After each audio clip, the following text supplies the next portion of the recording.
பெண்களுக்கு வந்து இலவச பயணம் கிடையாது. 60 வயதுக்கு மேலே உள்ள பெண்களுக்கும் ஆண்களுக்கும் இலவச பயணம் உண்டு. பள்ளி குழந்தைகளுக்கும் கல்லூரி மாணவர் மாணவியர்களுக்கும் பள்ளி மாணவர் மாணவர்களுக்கும் இலவச பயணம் உண்டு, முதியோருக்கு உண்டு. மற்றதெல்லாம் நீங்கள் காசு கொடுத்தா போகணும். இது அனைத்து பஸ்ஸுகளுக்கும், அனைத்து பஸ்ஸுலையும் எவ்வளவு தூரமாக இருந்தாலும் சரி, சென்னையிலேருந்து நீங்கள் எந்தெந்த ஊருக்கு போகணுன்னாலும் நீங்கள் 60 வயதுக்கு மேற்பட்டவர்களுக்கு இலவச பயணம் தான் கொடுக்கணும். அது அரசாங்க பஸ்ஸு தான் எல்லாமே. தனியார் பஸ், பேருந்துகள், பஸ் இதெல்லாம் கிடையாது. ஏக்கமெல்லாம் எல்லாம் ரத்து. அப்படி நீ மீறி நீ வந்து உனக்கு பர்மிட் வேணும், நீ எடுத்து ஓட்டணும்னா இந்த சட்டத்தை நீ பயன்படுத்தி தான் தீரணும். இதை நீ கடைப்பிடித்து தான் ஆக வேண்டும். இலவச பயணம் 60 வயதுக்கு மேற்பட்டவர்களுக்கு, ஆண் பெண் இரு பாலருக்கும், உடல் திறனாளிகளுக்கும் நீங்கள் இது கண்டிப்பாக கொடுக்க வேண்டும். இது வந்து சட்டமாக்கப்படும். இல்லைன்னா விட்டுரு, அரசாங்கமே நடத்துகிறோம் பஸ்ஸு. ரைட்டு. பெண்களுக்கு அது இலவச பயணம்னு ஒரு திட்டம். இதுதான் இப்போ வந்து திராவிட கட்சியால் ஆரம்பத்தில் கொண்டு வந்து கொடுத்து 10 ரூபா தான், ரொம்ப தூரம் இல்லை, 10 ரூபா தான். அதுக்குள்ளே தான் இவங்க ஏறி இறங்க முடியும். 10 ரூபாயிலேருந்து 15 ரூபாய்க்குள்ளே ஏறி இறங்க முடியும். வேறு எங்கேயும் இலவசமாக போக முடியாது. அதில் எத்தனை கோடி கொள்ளையடிக்கிறாங்க தெரியுமா? இலவச பயணம். அது இந்த பொதுமக்கள் பெண்களுக்கு புரிய மாட்டேங்குது. சரி, அது அப்படியே இருக்கட்டும். இனிமேல் புரிந்து கொள்ளுங்கள் நீங்கள் எப்படி ஏமாற்றப்படுகிறீர்கள். 2வது திட்டம் 1000 ரூபா திட்டம். இந்த 1000 ரூபா திட்டம் வந்து எல்லாருக்கும் போயிருக்கான்னா இல்லை. ஆனால்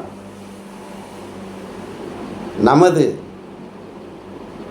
தமிழரின் ஆட்சியில் தமிழ் கட்சி அகில உலக தாய் தமிழ் முன்னேற்றக் கழகத்தின் சார்பாக ரேஷன் கார்டு, ஒவ்வொரு ரேஷன் கார்டுக்கும் இப்போ என்ன கொடுக்குறாங்க? புழுத்து பூச்சி அரிசி கொடுக்குறாங்க. மற்றபடி 25 ரூபாய்க்கு ஒரு பாமாயில் பாக்கெட் கொடுக்குறாங்க.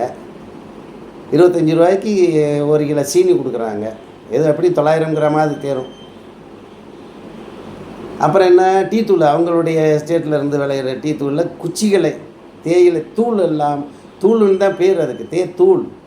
அந்த குச்சிகளை தூளாக்கி அது வாயில் கசக்குது. அது ஒரு 15 ரூபாய்க்கு கொடுக்குறாங்க. உப்பு பாக்கெட்டு கொடுக்குறாங்க.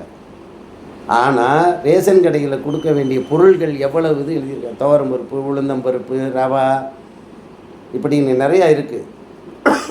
சாரி, இதெல்லாம் கொடுக்குறாங்கன்னா இல்லை. ஆனால் திட்ட ஒதுக்கீடு எத்தனை கோடி, எத்தனை லட்சம் கோடி ஒதுக்கீடு, இத்தனையும் வந்து பொதுமக்களுக்கு கொடுத்துட்டோன்னு சொல்லிட்டு நிதியை வாங்கி கொடுத்துட்டாங்க.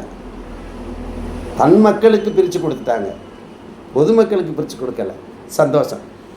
அப்படி இருக்கிற காலகட்டத்தில் இந்த பெண்களுக்காக ஒவ்வொரு ரேஷன் கார்டுக்கும் நமது தமிழர் கட்சியின் சார்பாக, அகில உலக தாய் தமிழ் முன்னேற்றக் கழகத்தின் சார்பாக ஒவ்வொரு ரேஷன் கார்டுக்கும் 2000 ரூபாய் பணம் கொடுக்கப்படும்.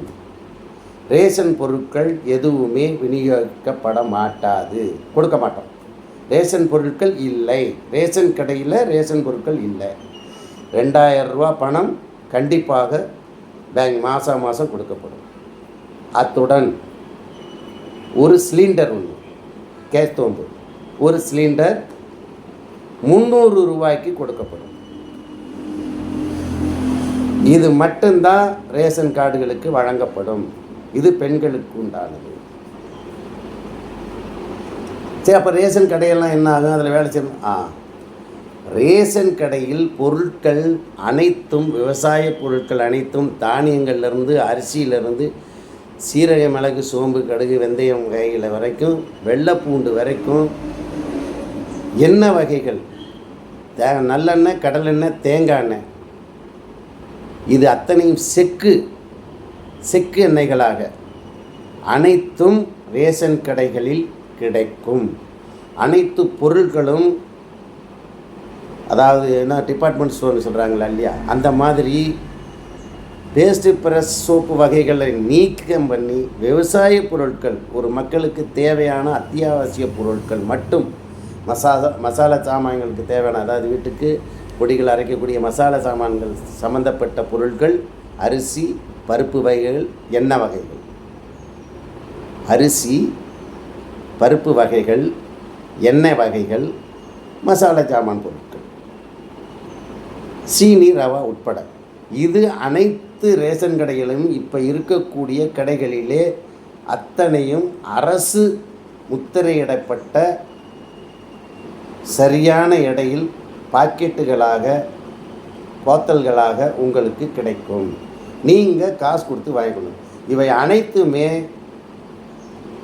எண்ணெயாக இருந்தாலும் சரி, பருப்புகளாக, எண்ணெய் விலைகளாக இருந்தாலும் சரி, பருப்பு விலைகளாக 50 ரூபாய்க்கு கீழ்தான் அனைத்து விலைகளும் இருக்கும்.